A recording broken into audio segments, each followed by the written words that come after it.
Interstate marriage ആണോ? Tamil love മാരേജാ? ഓ Tamil marriage ആയിരുന്നു. നല്ലായിരുന്നത് ആള്. കണ്ണ് ഷുഗർ വന്ന് കണ്ണിന്റെ കാഴ്ച കണ്ടും നഷ്ടമായി. കാതിന്റെ കേൾവിയും ഇപ്പോഴും കൂടെ തന്നെ ഉണ്ട്. ഞാൻ തൊട്ട് താലി കിട്ടിയത് അവള് നല്ലായിരുന്നപ്പോഴും ഞാൻ കണ്ട. ഇപ്പൊ അവൾക്കൊരു കഷ്ടം വരുമ്പോഴും ഞാൻ കൈവിട്ട് പോയത് ഞാൻ മനുഷ്യനല്ലല്ലേ. ഞാൻ പിന്നെ ആനയുടെ ചവിട്ടുകൊണ്ട് ചാക വേണ്ടിയിരിക്കും. അതാണ് ആ മനസ്സ് എനിക്ക് ഭയങ്കര ഇഷ്ടമായി. ഇദ്ദേഹം അവസാനം പറയുന്ന വാക്കുകളില്ലേ, ശരിക്കും പറഞ്ഞാൽ എന്നെ അത്ഭുതപ്പെടുത്തിയത് ആ വാക്കുകളാണ്.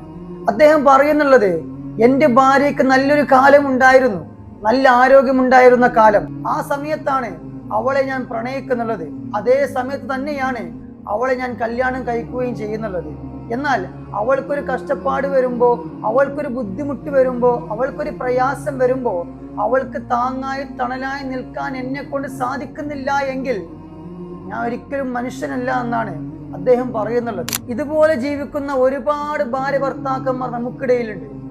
എല്ലാം പരസ്പരം പൊരുത്തപ്പെട്ടുകൊണ്ട് ജീവിക്കുന്ന ഒരുപാട് ആളുകൾ. അങ്ങനെ പൊരുത്തപ്പെട്ടുകൊണ്ട് ജീവിക്കുകയാണെങ്കിൽ തീർച്ചയായിട്ടും ആ ജീവിതം ഏറ്റവും സുന്ദരകരം തന്നെയാണ്.